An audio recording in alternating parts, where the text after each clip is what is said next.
우리 창세기 50장 15절에서부터 21절의 말씀을 가지고 고난은 해석이 중요하다라는 제목으로 여러분과 함께 말씀을 나누겠습니다.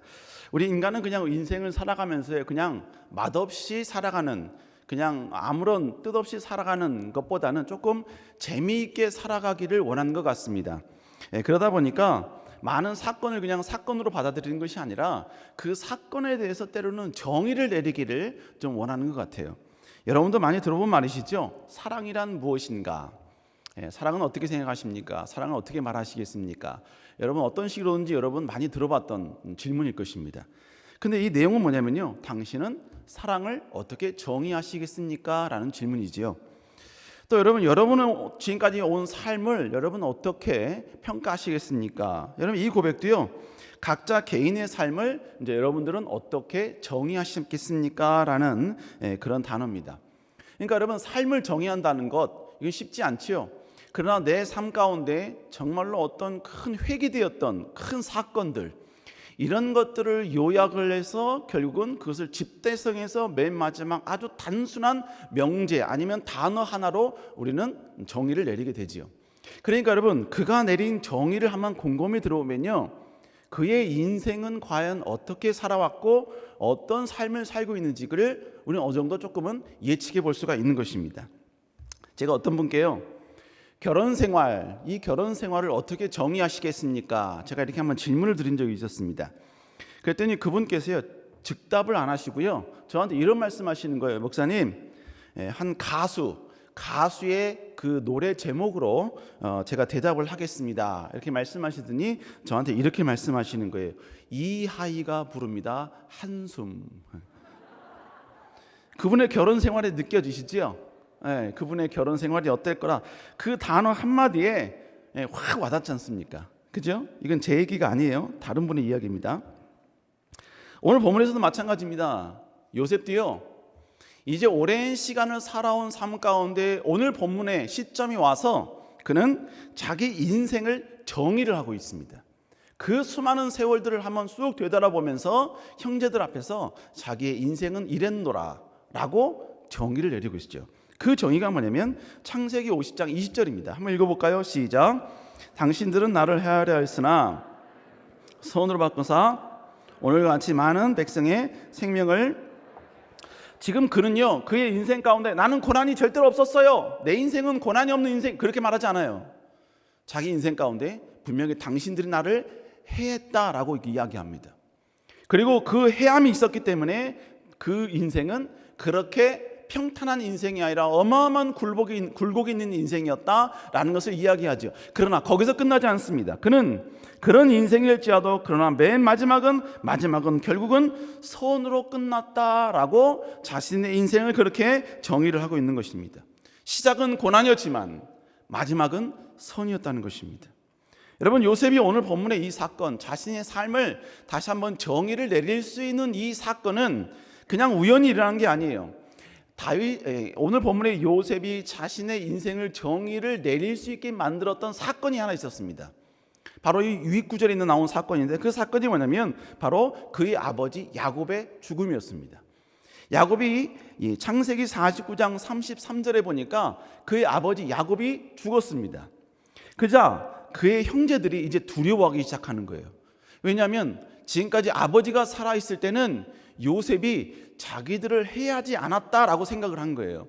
근데 아버지가 이제 죽으셨으니까 이제 자기들이 요셉을 팔았던 그 과거의 이야기를 들먹거리면서 자기를 죽일 것이다, 자기에게 엄청난 그 해를 가할 것이다, 그들은 그렇게 지리짐작을 먹은 것이지요. 그것이 이제 창세기 50장 16절과 17절에 쭉 이야기를 나옵니다. 그때 맨 마지막 구절에 보면요, 그 이야기를 듣더니 요셉이 웁니다. 그러면서 했던 고백이 바로 우리가 읽었던 창세기 50장 20절 말씀이에요. 그러니까 여러분 이 고백은 우리는 그냥 평범하게 지금 읽고 있지만 오늘 본문 이 본문을 고백했던 요셉은 울먹거리면서 이 고백을 하고 있는 거예요. 울먹거리면서.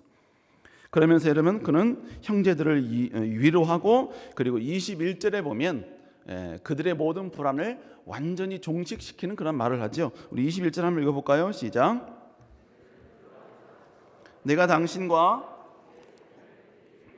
그들을 간곡한 말로 이러하였더라. 자, 이것이 여러분 우리가 읽었던 오늘 제가 본문을 잡았던 전체적인 내용입니다. 자, 그러면 오늘 본문을 통해서 요셉의 이 고백과 이 사건이 우리에게 주는 교훈은 뭐냐 이거예요. 다른 말로 이야기하면 오늘 본문에서 요셉이 우리에게 전하고 있는 고난에 대한 해석은 도대체 무엇이냐 이겁니다. 우리 여러분과 함께 좀 이것을 함께 좀 나눠보길 원합니다. 첫 번째로 요셉이 우리에게 가르쳐주는 이 고난에 대한 정의, 첫 번째입니다. 고난을 경험하는 그 시기에는 고난에 대한 해석이 불가능하다는 거예요. 오늘 본문은 야곱이 죽고 난 직후의 상황을 설명한 것이다, 상황이다라고 제가 설명을 드렸습니다. 그러면 오늘 본문이 기록되었을 때 요셉의 나이가 몇 살이었을까요? 성경학자들은 야곱이 죽었을 때 요셉의 나이를 약 56세였다라고 이야기를 합니다.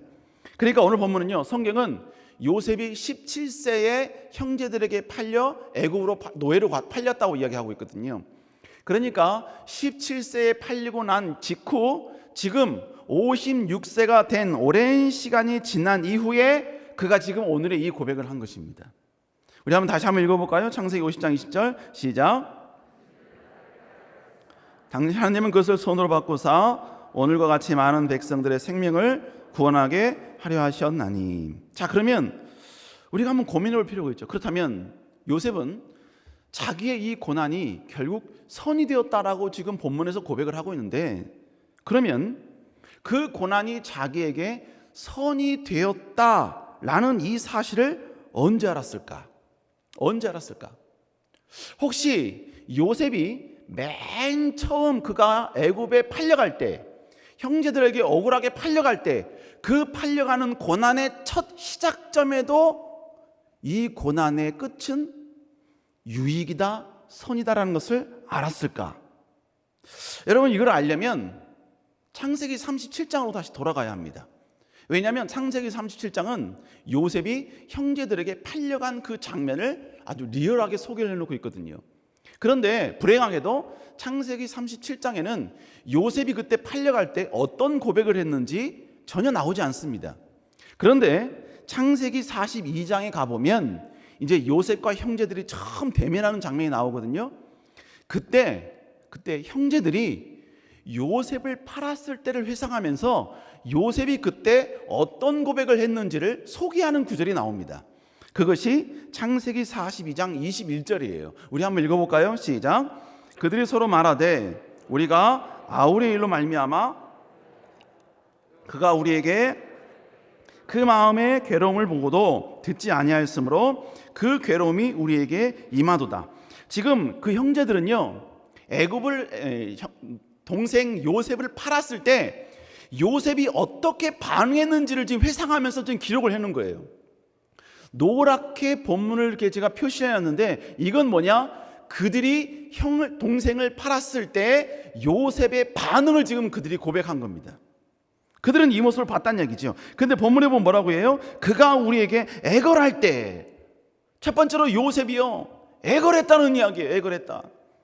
근데 본문에 보니까 그 다음에 그 마음의 괴로움을 보고도, 무슨 얘기입니까? 지금 요셉이 애걸하면서도 그가 심히 괴로워하고 있었다는 이야기입니다. 여러분, 지금 요셉이 형제들에게 팔려가기 전에 괴로움을 가지고 지금 애걸했다, 간곡하게 여러분요 뼈저리게 하나님 살려달라고 요청했다. 이 고백은 결국 뭡니까? 요셉은요, 처음에 팔려갈 때 자기에게 직면한 이 고난이 왜 자기에게 온지 몰랐다는 이야기예요. 다른 말로 이야기하면 이 고난이 나에게 선이 될 거다, 유익이 될 거다 라는 지식이 조금도 없었다는 이야기예요. 그렇기 때문에 그는 지금 살려달라고 고백하는 거예요. 이 고난을 가급적이면 벗어나게 해달라고 간구하고 있는 것입니다.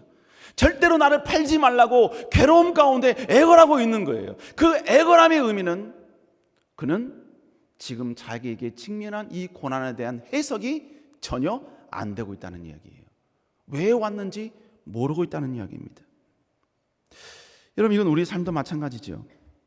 우리에게도 고난이 직면하면요, 우리도 여러분 그 고난이 왜 우리에게 왔는지, 그리고 이 고난의 마지막이 과연 우리에게 어떻게 선이 될지, 이 고난이 얼마나 우리에게 유익이 될지 여러분 우리는 몰라요.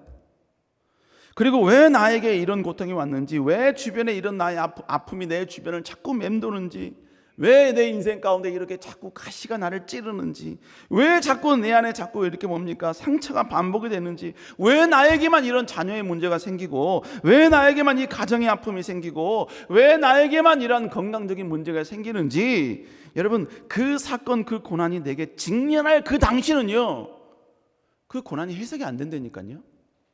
해석이 안 됩니다. 여러분 요셉 같은 인물, 하나님께 위대하게 쓰임받았던 그 인물도 여러분 처음에 고난은 해석이 안 됐어요. 근데 이건 요셉뿐만 아니었습니다. 다윗도 마찬가지였어요. 다윗이 정말 힘들 때 그거 뭐라고 고백한지 아십니까? 시편 13편 1절 한번 읽어볼까요? 시작. 여호와여 어느 때까지니까 나를 영원히 잊으시나이까 주의 얼굴을 나에게서 어느 때까지 숨기시겠나이까.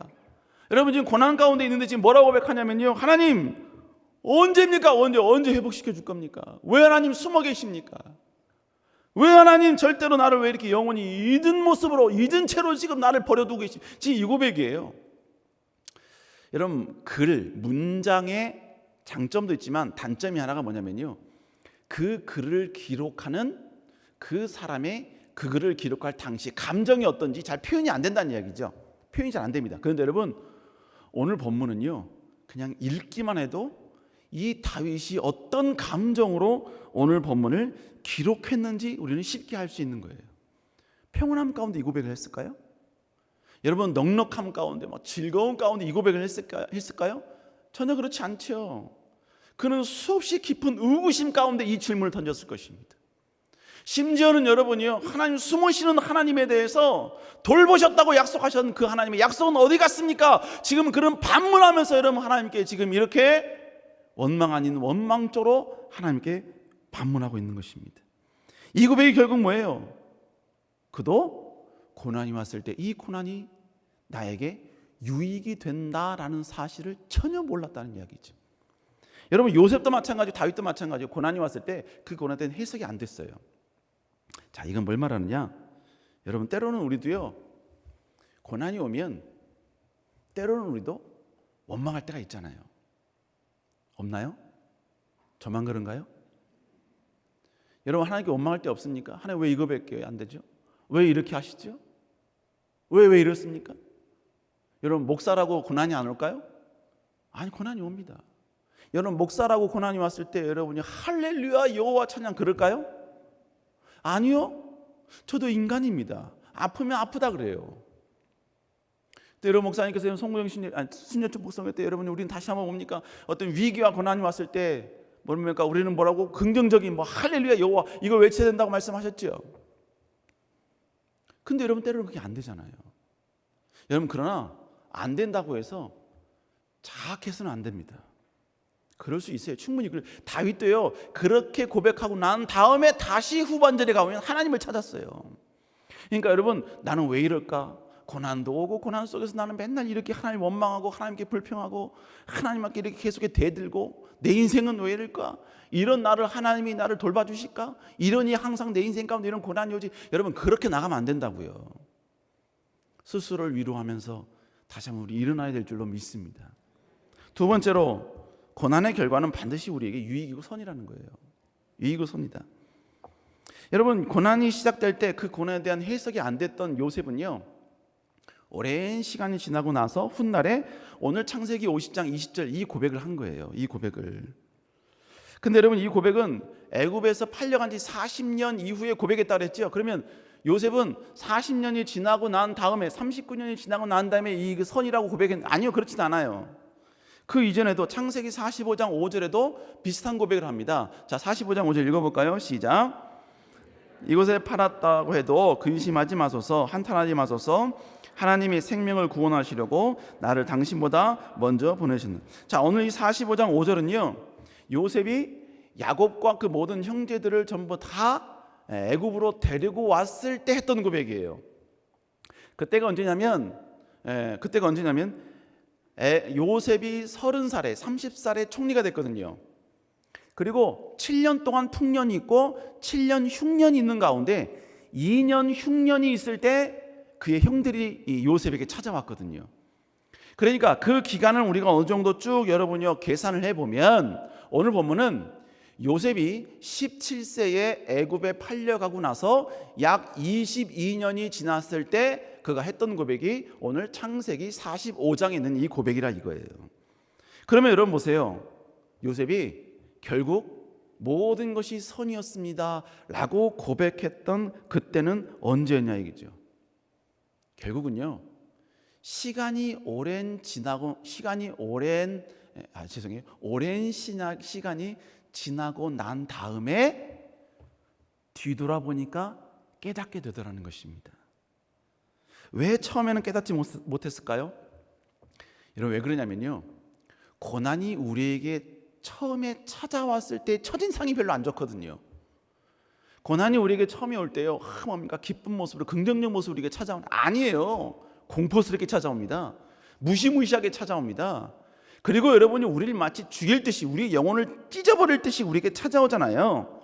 그러니까 여러분요 맨 처음에 그렇게 다가오는 그 고난의 첫 모습을 보니까 우리는 절대로 고난에 대해서 긍정적인 평가를 내릴 수가 없는 거예요.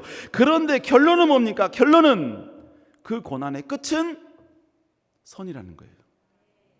이 말은 뭐냐면요 고난은요 거친 포장지에 쌓여서 우리에게 찾아오지만 그러나 그 거친 포장지 알맹이는 선이요 유익이라는 달콤한 이 알맹이를 품고 우리에게 온다는 거예요. 그리고 여러분요 우리가 살면서 오랜 시간 지나다 보니까 그 여러분요 거치었던 포장지 무시무시했던 포장지가 하나씩 벗겨지면서 맨 나중에 그 안에 남겨진 아름다운 알맹이가 오랜 시간이 지나고 난 다음에 우리 앞에 펼쳐지게 된다는 것입니다. 그러니까 어떤 사람이 그런 얘기 하더라고요. 우리의 인생을 요약하면 성공과 실패로 우리는 요약할 수 있습니다 이렇게 이야기를 하더라고요. 저는 그 말에 대해서 인정할 수가 없습니다. 여러분요 시간이 지나고 난 다음에 하나님께서는 우리의 고난이 선으로 바뀌기 때문에 결론적으로 뭐냐면요 우리가 살아가는 이 세상 가운데 실패는 존재하지 않습니다. 성공은 존재해요. 그러나 실패는 존재하지 않아요. 그 실패는 다시 요셉의 고난에 대한 새로운 정의의 스펙트럼으로 보면 그건 실패가 아니에요. 유익과 선으로 가는 과정일 뿐인 것입니다. 아름다운 축복을 얻기 위한 그것을 온전히 얻기 위한 훈련의 과정이고 그것을 쟁취하기 위한 어떤 하나의 절차이지 절대로 실패가 아니라는 거예요. 여러분 요셉이 애굽에 팔려갔다고 해서 그게 실패입니까? 노예 신분으로 전락했다고 해서 그의 인생에 패배한 거예요? 여러분 감옥에 들어갔다고 그의 인생이 여러분이 완전 여러분이 더 이상 희망이 없는 그런 인생입니까? 아니잖아요. 그 모든 과정들은 다 뭐였습니까? 선을 위해서 꼭 필요한 과정이었습니다. 우리 삶도 마찬가지죠. 재정적으로 어려워졌다고 실패한 인생입니까? 자녀의 성적이 조금 떨어졌다고 해서 낮아졌다고 해서 여러분 위에서 우리 아들의 자녀의 등수를 세는 것보다 아래에서 등수를 세는 게 훨씬 더 여러분 편하다고 여러분 그런 상황에 있다고 해서 여러분요 그 자녀가 여러분 실패한 자녀예요? 자녀가 원하는 대학 못 들어갔다고 해서 그 자녀가 실패한 겁니까? 배우자가 여러분 사업이 조금 어려워졌다고 해서 그의 인생이 실패한 거예요? 거울을 봤는데 여러분 주름살이 하나 늘었다고 해서 여러분 실패한 인생입니까? 아니에요. 그 모든 것들은 다 뭡니까? 아직 포장지가 여러분 100%다 벗겨진 게 아니에요. 아직도 여러분요 우리는 그 포장지를 벗겨내기 위해서 그 아름다운 선이라는 유익이라는 그것을 우리가 얻기 위해서 우리는 계속해서 훈련받고 있는 과정이고 단련받고 있는 과정이고 더욱더 하나님께 견고하게 준비되어져 가는 과정이라는 것입니다. 여러분 그러니까 여러분 진짜 그것을 깨닫고 있으면 시간이 지나면요 그 믿음이 진짜라는 것, 즉 고난이 유익이라는 그 신뢰가 사실이라는 것을 증명할 때가 온다는 것입니다. 반드시 오게 돼 있어요. 그러나 언제요? 고난과 함께 동행하고 있고 어깨동무하고 있는 그때는 몰라요. 근데 오랜 시간을 지나보면 깨닫게 되는 거예요. 그리고 그때 고백하게 되는 거예요. 뭐라고요? 아, 이러려고 하나님이 그때 이 고난을 주신 거구나. 하나님이 지금 이렇게 좋은 것, 이렇게 좋은 유익을 내게 주시려고 그때 내게 그 상처를 주신 것이고 아픔을 주신 것이고 그때의 가시를 내 삶 가운데 두신 것이구나. 그렇게 되면요, 하나님을 찬양할 수 있는 거예요. 하나님을 경배할 수 있는 거예요. 그리고요, 이러한 훈련이 반복되잖아요. 그러면요, 이제 사람이 단련이 돼서요, 고난이 오잖아요. 그러면 껍질을 보는 게 아니라 이제 알맹이를 보는 위대한 축복의 역사가 일어나는 거예요. 몇 번 말씀드렸습니다만 우리 청년들이 국내 선교를 가면 뭐 다 안 주잖아요. 돌아올 때도 차량을 지네들이 알아서 기도하고 와야 되잖아요. 근데 이 아이들이 몇 번 그걸 반복하다 보니까 하나님 주신 걸 믿으니까요, 얘네들이 이제 간이 배 밖에 나왔어요. 아주 차량의 종류를 지네들이 아예 정해놓습니다. 주님, 우리 고생했으니까 이번엔 벤츠 지금 원합니다. 벤츠. 그리고 여름에는 우리 너무 고생했으니까 에어컨 빵빵하게 틀어놓은 벤츠 주님 주십시오. 근데 놀랍게 진짜로 에어컨 빵빵하게 든 벤츠가 와서 그 앞에 서요. 왜요? 그걸 자꾸 경험해 보니까 이제 간이 배 밖에 나온 거예요. 그래서 뭐예요? 아직 시작도 안 했는데 그걸 선언하고 줄 것을 믿는 거예요. 고난도 여러분요, 계속 고난을 통해서 반복하다 보니까 그 반복을 통해서 하나님이 선을 주신다는 걸 내가 반복적으로 알게 되면요, 이미 공포스러운 엄청난 여러분 껍질로 여러분 우리에게 찾아온 그 고난을 보면서요, 아, 또 알맹이 달콤한 것도 주님이 주셨네. 이걸 통해서 또 하나님이 어떤 선을 이루시려고 또 이렇게 아름다운 과정을 내게 허락하신 것이지, 여러분 이렇게 당당해질 수 있는 하나님의 사람이 되어 간다는 것이지요. 우리 사랑하는 여러분, 하나님은 이런 사람을 만들기를 원하십니다. 이런 고난 때문에 흔들리는 자가 아니라 고난을 주신 하나님의 의도, 고난을 주신 하나님의 마음, 고난을 허락하신 그 하나님의 그 속성, 이것을 깨닫는 자가 되길 원하신다는 거예요. 여러분들도 자녀를 훈련시키기 위해서 때로는 자녀를 거친 길로 내몰 때가 있잖아요. 그때 여러분 자녀 내몰 때 너 가서 죽어버려라, 그냥 완전 망해버려라, 이렇게 자녀를 내보내는 부모가 어디 있습니까? 그걸 통해서 분명한 유익이 있다는 걸 하나님도 마찬가지예요. 우리에게 고난으로 여러분 우리를 내미실 때, 아니 고난을 우리에게 허락하실 때는 그 고난을 통해서 너 한번 약 올려봐라, 너 골탕 먹어봐라, 이러려고 하나님 주신 게 아니에요. 그걸 통해서 더 성장하라고, 더 이겨내라고, 오직 하나님만 바라보라고, 하나님의 속성을 좀 깨달으라고. 그걸 주신 하나님은 여전히 너에게 좋은 걸 주길 원하신다고, 이걸 깨닫길 원하신다는 거, 이거를. 우리 사는 여러분, 이런 여러분 될 수 있기를 다시 한번 주 이름으로 축복합니다. 축복합니다. 제가 지금 왜냐하면 제가 설교를 너무 많이 준비해왔다 그랬잖아요. 너무 많이 준비해왔다 그랬잖아요. 분위기를 보니까 지금 빨리 끝내야 될 분위기인데, 책임지실 거 있습니까, 장로님? 제가 여기서 한번 이야기하고 싶은 게 뭐냐면요, 저희 담임 목사님의 배려와 교회의 배려로 제가 유학을 갔다 왔지 않습니까? 미국으로 유학 갔다 왔잖아요. 여러분, 제가 유학에 갔을 때요, 한국에 있는 모든 거 다 버리고 왔습니다. 다 버리고 왔어요. 뭐 가전제품, 뭐 침대, 뭐 산지 얼마나 안 된 가전제품 다 거의 다 버렸습니다. 거의 다 버렸어요. 심지어 옷도 다 버렸고요. 모든 걸 전부 다 버렸습니다. 다 버렸어요. 이렇게 심지어 여러분 책도 거의 한 500권을 버렸습니다. 그래서 여러분 그 책 파는 사람한테, 사는 사람한테 와서 500권 갖다 줬더니요, 25,000원 주더라고요. 25,000원. 여러분, 그래서 결국은 이거 돈 쓰나 마나, 이거 뭐 어디 쓰겠냐, 그래서 하나님께 그냥 드려버렸어요. 저는 책 500권을 하나님께 드린 사람입니다. 어쨌든 그렇게 드리고 여러분요, 미국 갔어요. 근데 간지 5개월 만에 코로나가 터졌습니다. 5개월 동안요, 이제 뭡니까, 이제 모든 집에 이제 모든 것들 전부 다 이렇게 정착을 위한 모든 것들 다 준비를 해야 되거든요.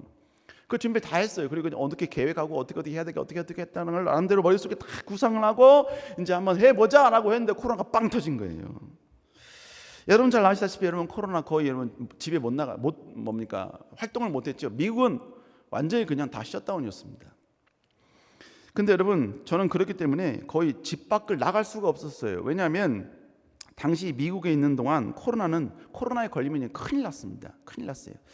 단편적인 예로 캘리포니아 주에 있는 한 남자, 여러분 메이슨이라는 51세의 남자가 코로나 걸렸는데요. 한 달 동안 집중 치료를 받은 거예요. 초반에 2000년도 초반에. 그래서 그 사람이 한 달 이후에 나온 병원비가 얼마가 나오냐면 140만 달러가 나왔습니다. 우리나라 돈으로 환산을 하면 약 16억이에요. 근데 이 사람이 결국 뭐였냐면 보험을 들어놨기 때문에 이 사람이 자비로 낸 게 얼마냐면 4천만 원 정도를 냈다고 이야기합니다. 4천만 원 정도. 그러면서 여러분, 보험이 없으면 기본적으로 하루에 한 사람당 하루입니다. 하루 약 10,000불의 병원비를 내야 합니다. 근데 그것도 만약에 무슨 집중 호흡기가 들어간다. 그리고 뭡니까 무슨 다른 기계가 들어간다. 무슨 약품이 들어간다. 그러면 기하급수적으로 막 늘어나는 거예요. 그러니까 여러분, 하루에 10,000달러씩 여러분 30일만 있으면 그냥 여러분 3억이 날아가는 겁니다. 한 3억 6천이 날아가는 거예요. 여러분, 그러니까 미국에서는 코로나 걸리면 재정적으로 망하든지 아니면 죽든지 둘 중에 하나 결정을 해야 돼요. 게다가 여러분 아시다시피 여러분, 코로나 초반에 미국 사람들은 이 마스크도 안 썼잖아요. 그냥 막 돌아다녔습니다. 다 보균자예요. 다. 어디서 어떻게 될지 몰라요. 그러니까 전염 가능성이 훨씬 많아지죠. 그러니까 여러분, 저희도 외부에 나갈 수가 없는 거예요. 왜냐하면 저희는 보험이 없었거든요. 그러니까 그냥 철저히 집안에서 그냥 있었던 것입니다. 그리고 당시에 여러분, 코로나가 중국으로부터 왔다는 그런 좀 소문이 퍼졌잖아요. 그러니까 어딜 가든지 항상 우리를 향해서 항상 질문하는 게 뭐냐면 Where are you from이에요. 어디서 왔냐는 거예요. 여러분, 저희가 이제 주일날 예배 드릴 때는 오전에 미군 교회를 가고 오후에 한인 교회를 갔었거든요. 미군 교회 가면요, 그 다음에 항상 찬양 이후에 하는 게 뭐냐면 옆 사람과 함께 여러분 잠깐 우리 인사하자는 거예요. 그럼 옆 사람이 인사하잖아요. 근데 앞뒤로 막 인사해요. 그럼 앞뒤로 인사할 때 몸을 돌리잖아요. 우리를 보려고. 그러면 대뜸 여러분 자연스럽게 나오는 게 뭐냐면 몸을 이렇게 돌리는 게 아니라 약간 뒤로 추춤해요. 그래서 나오는 다음 질문이 뭐라고요? Where are you from이요. 그럼 항상 우리 했던 말, 우리 사우스 코리아, not 노스 코리아, 사우스 코리아. 우리는 항상 우리 남한에서 왔다. 그걸 먼저 이야기를 해야 돼. 왜? 차이나에서 온 줄 알고, 중국에서 온 줄 알고. 여러분, 그러니까 여러분, 미국인을 만날 수가 없습니다. 그러니까 여러분, 결국 뭐냐면 미국인이랑 서로 왔다가 이렇게 산책을 하잖아요. 그럼 앞에 미국이 오잖아요. 그럼 뭡니까? 왓츠업 하면서 여러분, 어서 도잉 하면서 이야기하려고 그러면요, 그 사람 피해요. 도망가요. 이렇게 길 건너가요. 할 말이 없어요. 많은 생각을 하게 됩니다. 하나님, 이 상황에서 나를 미국에 보내신 이유가 뭡니까? 주님, 이건 유학이 아니라 감금인데요. 코로나의 상황을 아셨을 텐데 왜 저를 미국으로 보내셨을까요? 미국으로 보내신 그 이유가 뭘까요? 주님, 한국의 모든 가전제품 터전 다 버리고 여기 왔는데 결국 여기서 얻는 게 뭡니까? 이러려고 내가 왔습니까? 여러분이 얼마나 저는 이 사건 사고 때문에 이 상황 때문에 하나님께 기도했는지 몰라요. 해석이 안 되는 거예요. 이 코로나라는 이 깊은 터널이 지금 짧은 기간 동안에 유하고 나에게는 해석이 안 된 거예요. 해석이. 근데 희한한 게 뭐냐면 시간이 지나니까 해석이 되더라고요. 그게 전부 다 제게 유익이었었습니다. 왜 유익이었었냐? 첫 번째는요, 저는 모든 학위 과정을 ESL 과정까지 다 포함해서 2년 반 만에 마쳤습니다. 근데 원래 2년 반 만에 마칠 수가 없어요. 원래는 ESL 1년 하고 그 다음에 코스웍이 약 3년입니다. 그래서 기본적으로 4년을 해야 돼요. 그리고 이것을 학교에서 4년 커리로 완전히 픽스 시켜놨어요. 고정시켜놔서 절대로 와서 교육을 받으면 이 4년 내에는 절대로 어느 누구도 졸업을 못하게 만들어놨습니다. 근데 코로나가 오니까 학교에서요 막 오픈을 해주는 거예요. 그래서 2개밖에 못 듣는데 3개를 들을 수 있고 4개를 들을 수 있어요. 심지어 여름방학에도 여러분 막 오픈을 해주는 거예요. 그래서 여러분이 집안에서 할 일이 뭐 있습니까? 그래서 개설해 주는 거 그냥 다 했어요. 그렇게 하다 보니까 남들 3년 걸릴 거 1년 반 만에 마치게 해주더라고요. 1년 반 만에. 만약에 여러분요 코로나가 아니었으면 저는 학위도 못 마치고 중간에 들어와야만 했었습니다. 두 번째는 뭐냐면 하나님은 이 코로나 때문에 가정을 회복시켜 주더라고요. 전 몰랐어요. 저는 가정이 화목한 줄 알았어요. 근데 나중에 보니까 전 너무 화목한 줄 알았어요. 네. 왜냐하면 저는 거침이 없었거든요. 나중에 보니까 아들이 저에게 약간 상처가 좀 있었던 것 같아요. 그래서 저에게 다가오지 못하고 두려워하고. 왜냐하면 저는 이렇게 내버려두면 한 번 화나면요, 애를 반 잡을 듯이 죽일 듯이 혼을 내거든요. 분을 내지 않습니다. 그냥 목소리만 높여요. 왜냐하면 내가 성을 내면, 분노를 내면 내가 이성을 잃어버리기 때문에 이성을 잃지 않기 위해서 목소리만 막 화나는 것처럼 막 그렇게 하지, 막 뭡니까 이성을 막 잃어버리면 막 뭘 집어 던지고 막 이러진 않아요. 또 목사니까 그러겠죠. 근데 아들하고 서먹서먹했어요. 몰랐어요. 전 몰랐어요. 그래서 아들은요, 제가 머리만 이렇게 긁으려고 그래도요, 이렇게 피합니다. 이렇게 피해요. 왜 그러냐 그러더니 때리는 줄 알았다는 거예요. 여러분, 저 아들 한 번 때린 적 없거든요. 근데 여러분, 2년 동안 집에 있으면서 할 일이 뭐가 있겠어요?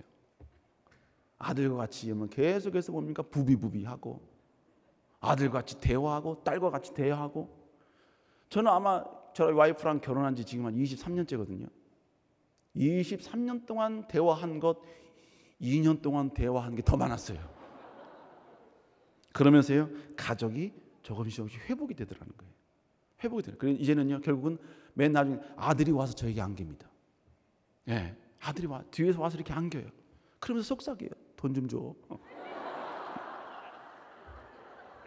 그래도 좋아요. 왜냐하면 그때는 그런 일이 없었거든요. 그런 일이 없었거든요.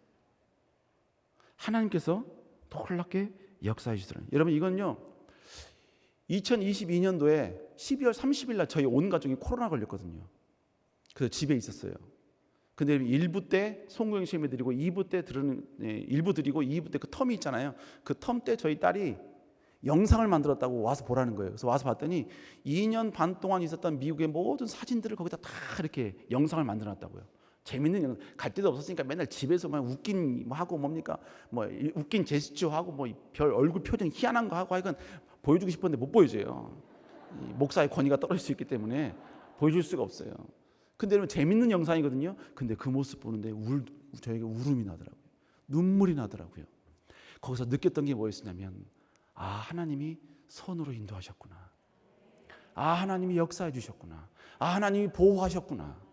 아, 하나님이 여전히 모든 걸 선으로 만들어 주셨구나. 사랑하는 성도 여러분, 하나님은 살아계신 분이십니다. 지금 어떤 여러분 이해할 수 없는, 납득할 수 없는, 여러분 전혀 해석이 안 되는 그러한 고난이 우리에게 온다 할지라도 언젠가 하나님 반드시 우리로 하여금 고백하게 만듭니다. 아, 이러시려고 하나님이 그때 허락하신 거구나. 아, 이렇게 하시려고 하나님이 그때 이 아픔을 주신 것이구나. 아, 이런 까닭에 하나님이 그때 나에게 상처를 주신 것이구나. 고난의 과정 중에 우리가 할 것은요, 오직 하나님만 의지하는 거예요. 오늘 창세기 50장 20절 요셉이 뭐라고 고백합니까? 요셉이 하나님은 그것을 선으로 바꾸사. 누가 바꾸셨대요? 하나님이에요. 여러분, 고난을 내가 견디다 보니까 그게 선이 된 게 아니에요. 고난을 내가 뭡니까 막 모른 척하고 막 내가 어떻게 하다 보니까 그게 선이 된 게 아니에요. 그냥 내 인간의 노력으로 참고 있으니까 고난이 저절로 그 선이, 절대 그렇지 않습니다. 하나님이 바꿔주셨기 때문에 선이 된 거예요. 바꾸셨다는 얘기 결국 뭘 말하는 겁니까? 하나님이 컨트롤하고 있다는 얘기지요.